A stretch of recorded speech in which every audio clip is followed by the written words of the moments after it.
Sister Sangeeta झनके यांना मी request करेल की त्यांनी अनम्यूट व्हावं. सिस्टर संगीता, आणि सुरुवातीची प्रार्थना तुम्ही करा. हालेलुया. धन्यवाद प्रभु जी, धन्यवाद यीशु, स्तुति हो परमेश्वर, तेरी आराधना हो खुदावन, तेरे नाम को धन्यवाद देते हो, तेरी स्तुति करते हैं परमेश्वर। जैसे दावीद कहता है भजन संहिता 103 में कि हे मेरे मन यहोवा को धन्य किए और उसके किसी भी उपकार को न भूलना। परमेश्वर इस समय तेरे किए हुए प्रत्येक उपकारों को प्रभु स्मरण करते हैं और दिल की गहराइयों से तुझे धन्यवाद देते हैं खुदा। धन्यवाद देते सुंदर से समय के लिए परमेश्वर।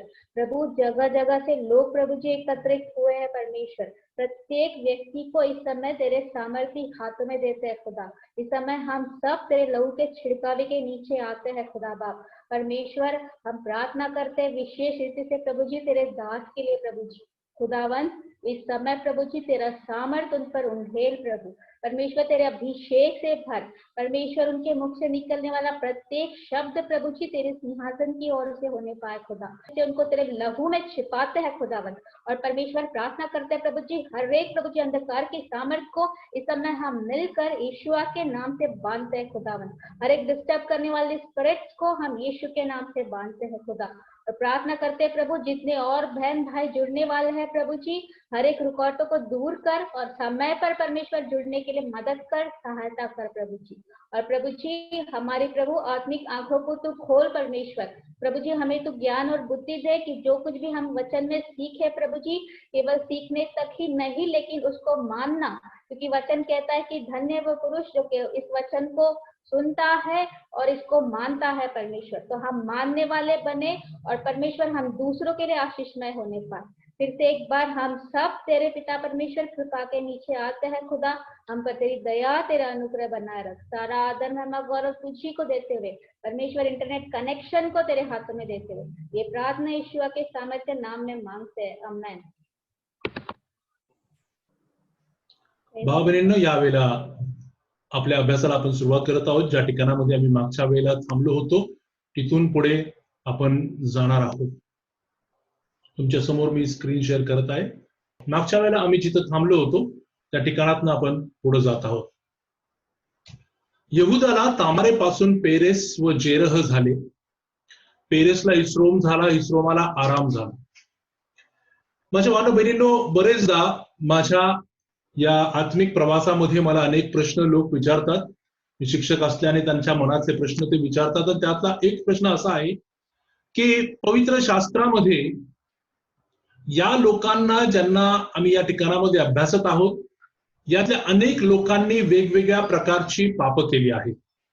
तरी सुद्धा त्यांच्या इतिहासाला पाहिलं, त्यांच्या भूतकाळाला पाहिलं, त्यांनी केलेल्या कृतींना पाहिलं तर मग प्रश्न असा मनामध्ये येतो की या लोकांना या पवित्र पुस्तकामध्ये नमूद तरी कशाला केलेलं आहे. आणि म्हणून मला एकदा एक प्रश्न असा आला होता की तुम्ही या पुस्तकाला पवित्र शास्त्र म्हणता, तुम्ही म्हणता की हे तुमचं पवित्र शास्त्र आहे ज्याला तुम्ही फॉलो करता, तर मग यामध्ये या सर्व भ्रष्ट झालेल्या गोष्टी, पापमय गोष्टी या कशा काय नमूद आहेत.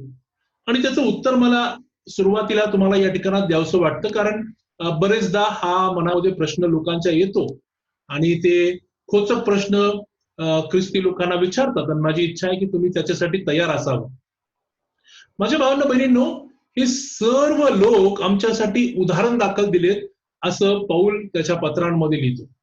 हे सर्व या लोकांच्या जीवनामध्ये यासाठी झालं, या चुका सर्व यासाठी झाल्या आणि त्या नमूद केल्या गेल्या यासाठी की आमच्या समोर ही उदाहरणं असावी. आम्ही अशा प्रकारच्या चुका आमच्या जीवनामध्ये करू नये आणि म्हणून या गोष्टी करण्यात आलेल्या आहेत. माझ्या भावांनो बहिणींनो, मी तुम्हाला एक महत्वाची गोष्ट सांगतो. यातला प्रत्येक व्यक्ती हा पवित्र आत्म्याने निवडलेला आहे. जर का आम्हाला या ठिकाणामध्ये दिसत आहे की एखादं नाव आहे आणि त्या नावाच्या मागे जो इतिहास आहे त्या इतिहासाला जर आम्ही पाहतो तर आम्हाला समजून येतं की या व्यक्तिमत्वाकडनं झालेली घोडचूक थोडीशी प्रभूने बाजूला केलेली आहे. आणि म्हणून आम्ही एक एक नाव आता वाचणार आहोत आणि त्याचा अभ्यासाला सुरुवात करत आहोत. आम्ही यहुदा आणि त्याचे भाऊ मागच्या वेळेला पाहिले होते. तुम्हाला आठवत असेल तर आम्ही यहुदा पाहिला, यहुदाचे भाऊ पाहिले.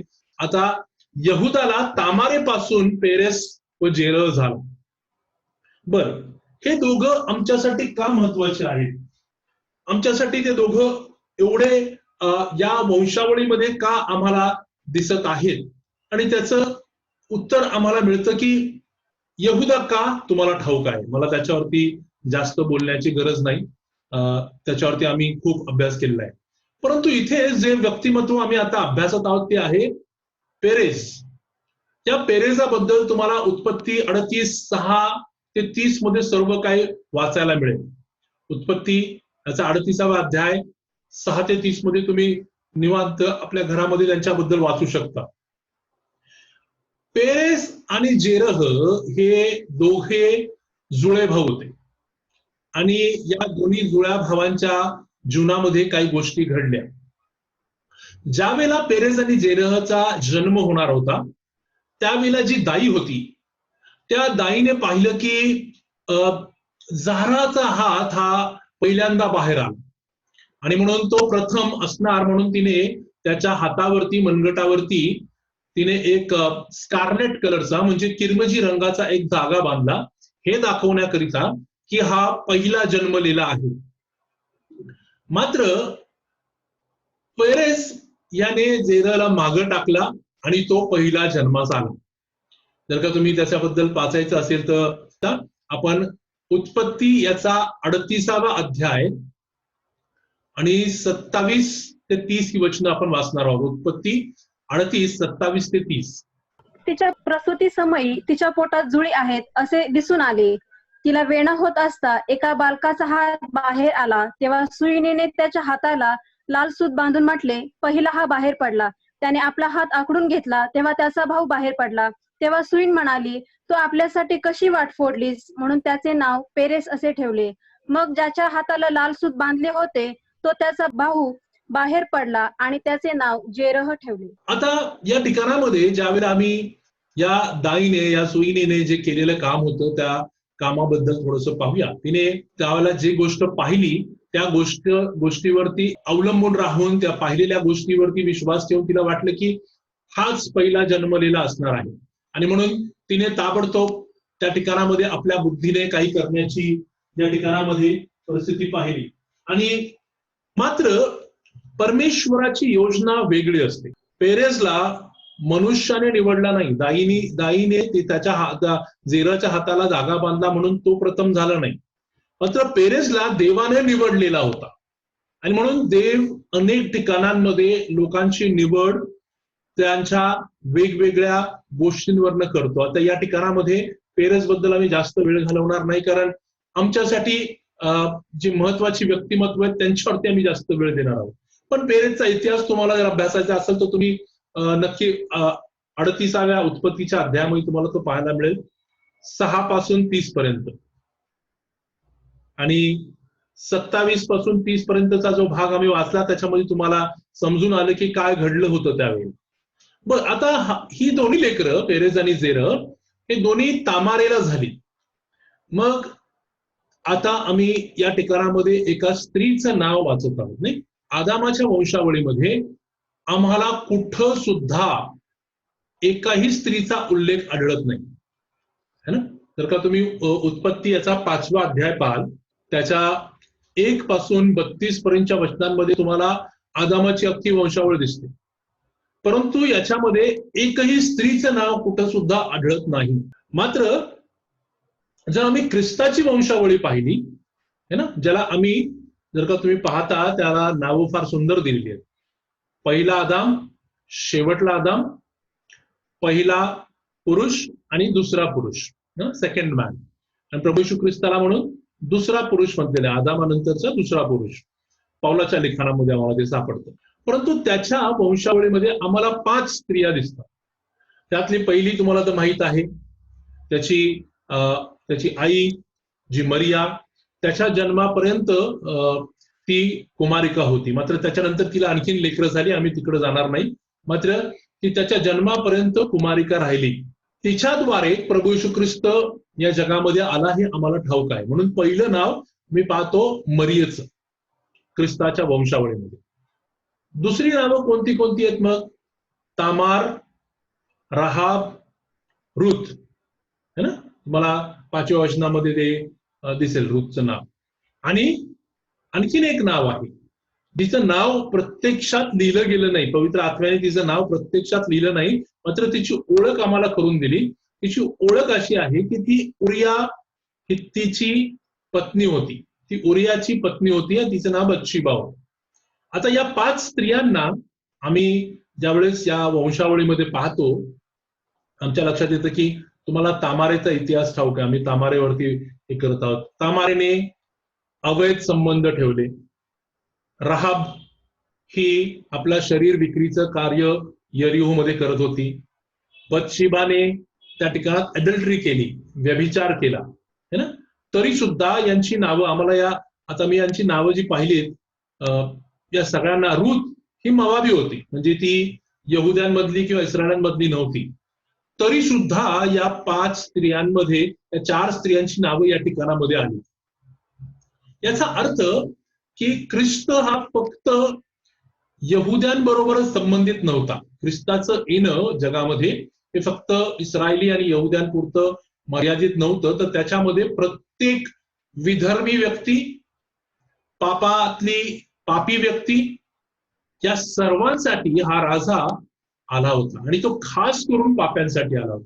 म्हणून त्याच्या वंशावळीमध्ये आम्हाला स्त्रिया पण दिसतात आणि त्यातल्या 4-4 इतिहास पाहिला तर तो काय एवढा चांगला नाही.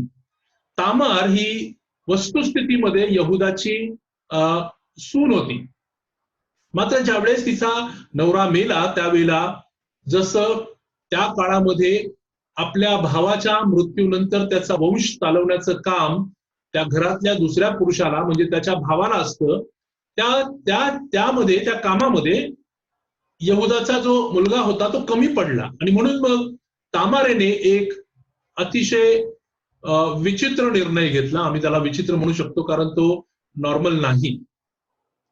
तिने आपल्या सासऱ्याला फसवून त्याच्याबरोबर अवैध संबंध ठेवले.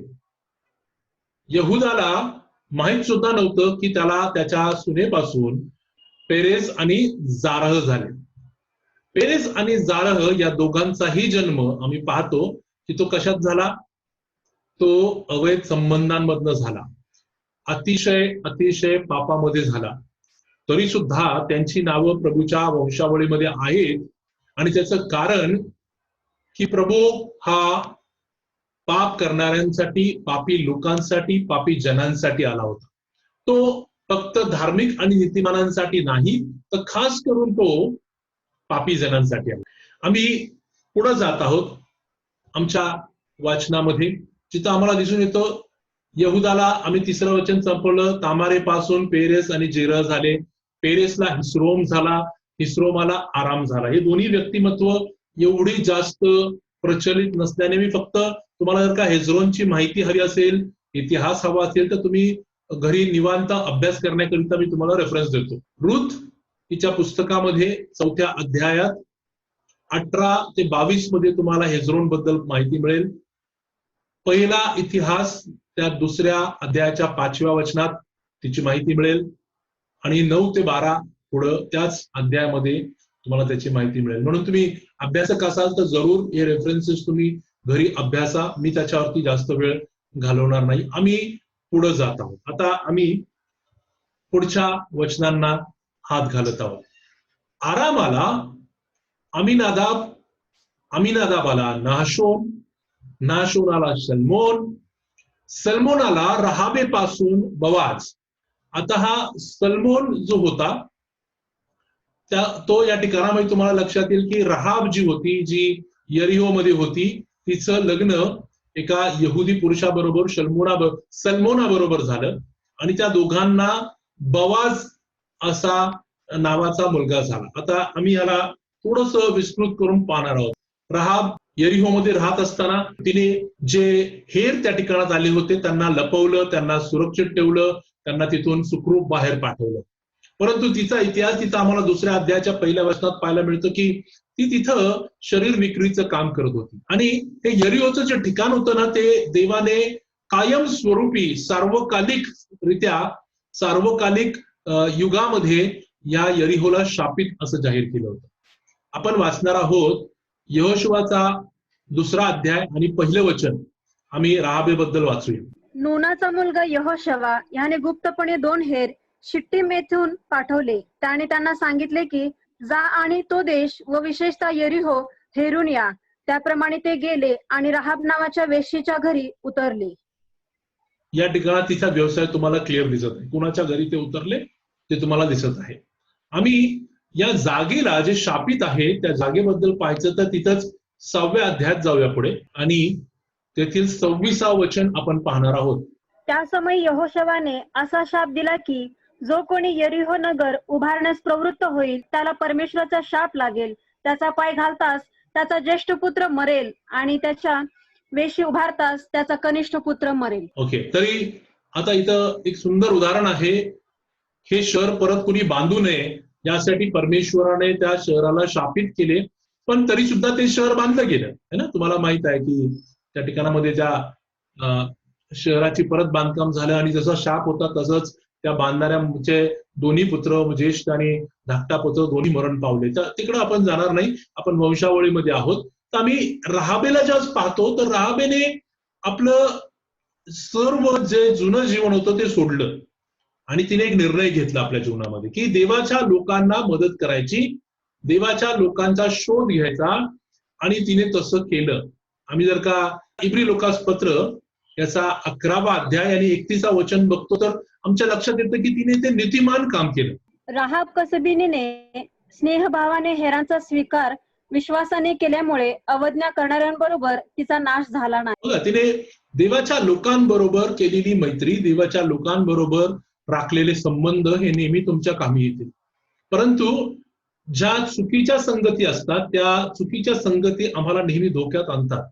इथे या राहाबेने घेतलेला एक निर्णय जो सुंदर निर्णय होता की देवाच्या लोकांना मदत करणे आणि त्यांना सहाय्य करणे, त्याच्याद्वारे बाकीच्या त्या सर्व अनितिमान लोकांमध्ये तिची गिनती झाली नाही. इब्री लोकाच्या पत्रात 11व्या अध्यायामध्ये सर्व विश्वासणारे ना बलवान लोकांची नावं आहेत, त्याच्यामध्ये तिचं नाव आलेलं. कारण तिने हे झाल्यानंतर यहुदा वंशातील जो यहुदा वंश तुम्हाला माहिती आहे की त्याच्या हातात राजहोरेत होतं, युद्धामध्ये लीड करणारा हा वंश होता आणि त्याच्यातला साल्मोन नावाच्या व्यक्तीबरोबर तिचं लग्न झालं. आपण पहिल्या इतिहासात जाऊया. पहिला इतिहास 2रा अध्याय 10 आणि 11 वचन काय म्हणतात पहा. रामास अमिनादाब झाला आणि अमिनादाबास यहुदा वंशाचा सरदार नहशोन हा झाला. नहशोनाला सल्मा झाला व सल्माला बवाज झाला. सल्मा ज्याला आम्ही इथं पाहतो, थोडस नावांमध्ये फरक आहे, कारण नावांमध्ये फरक असणं गरजेचंच आहे. कारण आपण जुना करार ज्यावेळेस पाहतो, जुना करार इब्री भाषेमध्ये लिहिला गेला आणि ज्यावेळेस आम्ही नवा करार पाहतो, नवा करार हा ग्रीक भाषेमध्ये लिहिला गेला होता. म्हणून तुम्हाला नावांमध्ये खूप गोंधळ होतो आणि म्हणून वंशावळीचा अभ्यास करताना लोकांना थोडं फ्रस्ट्रेशन येतं की इथं वेगळं आहे, इथं वेगळं आहे. पण त्याच्याकडे तुम्ही जास्त लक्ष न देता या प्रत्येक व्यक्तिमत्वाला समजूया. या यहुदा वंशातील एक सरदार होता आणि त्याचा पुत्र सल्मोन याने राहाबे बरोबर लग्न केलं आणि त्या दोघांना बवाज झाला. आणि पुढे लिहिलंय बवाजाला रुत पासून ओबेद, ओबेदाला इशाय.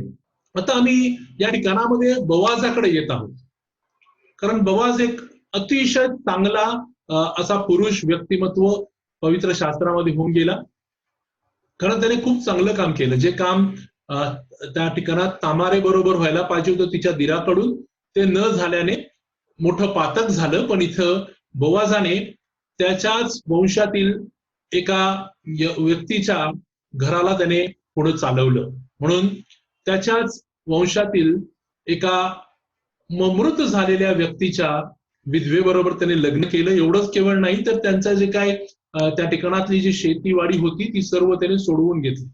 असा हा बवाज आम्हाला पवित्र शास्त्रामध्ये दिसतो.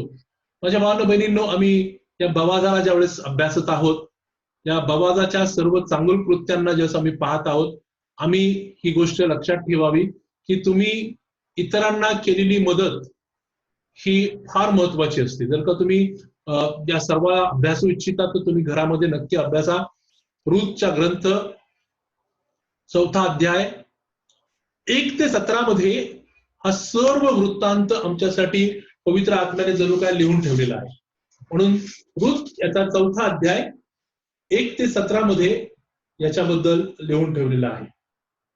आम्ही आता रुथ बद्दल पाहत आहोत ना. रुथ एक चांगलं व्यक्तिमत्व पवित्र शास्त्रात झालं. रुथ हिला जर का आम्हाला समजायचं असेल तर रुथचा पहिला अध्याय 15 आणि 17 ही वचनं आपण वाचणार. 15, 16, 17 वचनं आपण वाचणार आहोत. तेव्हा ती म्हणाली, पहा, तुझी जाऊ आपल्या लोकांकडे व आपल्या देवांकडे परत गेली आहे, तर तूही आपल्या जावेच्या मागून जा. रुथ म्हणाली, मला सोडून जा आणि माझ्या मागे न येता परत जा. असा मला आग्रह करू नका. तुम्ही जेथे जाल तेथे मी येईन, तुम्ही जेथे राहाल तेथे मी राहीन. तुमचे लोक ते माझे लोक, तुमचा देव तो माझा देव. एका चांगल्या सासू आणि सुनेबद्दलचं इथं आम्हाला वृत्तांत दिसतो. सासूची इच्छा होती की तिच्या दुसऱ्या सुनेने जे केलं तशाच प्रकारे रुथने देखील करावं. ती रुथला विनंती करत होती की आता काही राहिलं नाही, तुझा नवरा देखील मेलेला आहे, माझा नवरा मेलेला आहे, माझ्याकडे काहीच नाही, आता मी माझ्या लोकांकडे परत जात आहे, तरी तू एक काम कर, तू सुद्धा आपल्या लोकांमध्ये जाऊन राहा. मात्र रुथने ते नाकारलं. रुथचा निर्णय होता की मला असं म्हणू नका, कारण तुमचे लोक ते माझे लोक आणि तुम्ही जिथं जाल तिथं मी सुद्धा जाईन. त्या निर्णयाने रुथचं सर्व अस्तित्वच बदलून टाकलं. कारण रुथला जर का आम्ही अभ्यासतो तर पहिल्या अध्यायाच्या 4थ्या वचनामध्ये तिच्याबद्दलची माहिती मिळते. पहिला अध्याय 4थं वचन. त्या दोघांनी 2 मवाबी स्त्रिया बायका केल्या. एकीचे नाव अर्पा व दुसरीचे नाव रुथ होते. ते तेथे सुमारे 10 वर्ष राहिले. आता या ठिकाणात रुथचं जे ओरिजिन आहे, रुथ ही हिचा सर्व इतिहास आम्हाला दिसतो. रुथ कुठल्या वंशातली होती आम्हाला समजतं. ती मवाबी ट्राईब मधली होती, मवाबी वंशामधली होती. आणि मवाबी, अमोनी आणि मवाबी, तुम्हाला पवित्र शास्त्रामध्ये सगळीकडे हे 2 वंश असे दिसतात की जे सातत्याने इस्रायलाला आणि यहुदाला त्रास देतात. तुम्ही जर का व्यवस्थित इतिहास पाहाल तर या दोघांकडनं खूप त्रास झालेला आम्हाला दिसतो इस्रायलाला आणि यहुदाला. असं का? कारण त्याचं हे आहे की हे जे मवाबी आणि अमोनी लोक होते त्यांना रिजेक्ट करण्यात आलं. कारण ह्यांचा जो जन्म झाला होता तो खूप चांगला असा नव्हता. तर तो लोट आणि त्याच्या मुलींच्या मध्ये जे काय अवैध संबंध झाले त्यांच्यातनं त्यांचा जन्म झाला. म्हणून एकीला मवाब झाला आणि दुसरीला अमोन झाला. आणि म्हणून हे दोन्हीही मुलं पुढे जाऊन त्यांचे जे वंश झाले, मोठा त्यांच्या मागं त्यांच्या लोकांचा जनसमुदाय झाला, ते नेहमी इस्रायल लोकांच्या विरोधामध्ये आम्हाला दिसतात. कारण आहे त्याला, कारण त्यांना नाकारण्यात आलं होतं. आम्ही जर अनुवादाच्या ग्रंथात गेलो 23वा अध्याय पाहत आहोत आपण. 3रं वचन. अमोनी आणि मवाबी यांनी परमेश्वराच्या मेळ्यास येऊ नये. 10व्या पिढीपर्यंत त्यांच्यापैकी कोणीही कधीच परमेश्वराच्या मेळ्यास येऊ नये. आता तुमच्या लक्षात येईल की इथं त्यांना रिजेक्ट करण्यात आलं होतं. म्हणून याहवे देवाच्या मेळ्यामध्ये, कुठल्याही सणाच्या मेळ्यामध्ये त्या दोन्ही भावांना आणि त्याच्या वंशाला परमिशनच नव्हती. आणि रुथ ही मवाबी होती. परंतु तुमच्या लक्षात येईल की ख्रिस्ताच्या वंशावळीमध्ये तिला स्वीकारण्यात आलं, कारण तिने सुद्धा एक निर्णय आपल्या जीवनात घेतला आणि तिने आपल्या सासू बरोबरचा आपला संबंध हा टिकवून ठेवला. देवाच्या लोकांबरोबर जोडलेला संबंध हा नेहमी चांगला असतो. पण हे झालं जुन्या करारामध्ये. नवीन करारामध्ये आता ज्या लोकांनी जे आता ऐकत आहेत आणि ज्यांच्यातले अजून त्यांचं लग्न झालेलं नाही, तुमच्यासाठी हे आहे, जसं देवाच्या पवित्र लोक इस्रायल आणि यहुदाचा दुसऱ्या कोणत्याही वंशातील मुला मुलींबरोबर लग्न होऊ नये ही देवाची त्यांच्यासाठी दिलेली आज्ञा होती, तशीच नवीन करारामध्ये तुम्ही आणि मी ज्याच्यामध्ये जगत आहोत आमच्यासाठी आज्ञा आहे की आम्ही सुद्धा विश्वासणाऱ्यांनी अविश्वासणाऱ्यांबरोबर जोडले जाऊ नये. कारण प्रभू म्हणतो पौलाच्या लिखाणांमध्ये की तू अंधकाराचा प्रकाशाची काय मिळवणार आहे, मूर्तीचा जिवंत देवाबरोबर काय मिळवणार आहे. आणि म्हणून जर का अशा अपवित्र संबंधांमध्ये, मी मुद्दाम हा कडक शब्द वापरतोय अपवित्र, कारण तो आमच्या जीवनांना फार मोठा प्रभाव टाकून जातो. भावंड बहिणींनो, लक्षात ठेवा, ज्यावेळेस तुम्ही एखाद्या त्याला अनबिलिव्हर म्हणू आपण किंवा अविश्वासणाऱ्या व्यक्तीबरोबर लग्न करता, तुम्ही विश्वासणारे आहात, तुम्ही प्रकाशाची प्रजा झाली, आणि तुम्ही अंधकारातील एखाद्या व्यक्तीबरोबर लग्न करता, तर तुम्ही फक्त एखाद्या व्यक्तीबरोबर लग्न करत नाही, तुम्ही त्या व्यक्तीच्या संपूर्ण आयुष्यभरात त्याने जी संस्कृतीमध्ये ती व्यक्ती जगलेली आहे तिच्याबरोबर लग्न करत, त्या व्यक्तीच्या सर्व सवयींबरोबर तुम्ही लग्न करत आहात. एवढंच केवळ नाही, त्या व्यक्तीने जिथं जिथं माथा टेकवला आणि जिथं जिथं मूर्त्यांची पूजा केली त्या सर्वांबरोबर तुम्ही जोडले जातात. त्याचे सर्व शाप हे नक्कीच तुम्हाला सुद्धा त्रास देणार आहेत. म्हणून प्रभू म्हणतो की चुकीच्या लोकांबरोबर जोडले जाऊ नका. So it is very important. आमच्या जीवनामध्ये सगळ्यात महत्वाची गोष्ट आहे, ज्यावेळेस आम्ही आमच्या जीवनांना पुढे चालवण्याकरिता, आमच्या वंशांना पुढे चालवण्याकरिता विवाहाच्या बंधनांमध्ये आम्ही येतो, त्याला कधी सुद्धा आमच्याकडनं ही चूक होऊ नये. आम्हाला कधी कधी आमची लेकरं नाही का खूप हुशार असतात. नाही ना पास्टर, नाही ना आई बाबा, एक आत्मा प्रभूच्या राज्यातील, एक आत्मा प्रभूच्या राज्यात आणण्यासाठी जर का तुम्ही तुमचं सर्व भविष्य डोक्यात घालत असाल तर तो तुमचा निर्णय. Don't do things which you are not suppose to do. ज्या गोष्टी तुम्हाला करायच्या नाहीत आणि ज्या करू नका असं पवित्र शास्त्रात लिहिलंय, तसं राहायला शिका. आमच्या जीवनामध्ये आमचं जीवन असं असावं की जे प्रत्येक निर्णय, प्रत्येक विचार आम्ही वचनाबरोबर तोलावा आणि मग आम्ही पाहावं की आमचा विचार आणि आमचा निर्णय योग्य चाललाय.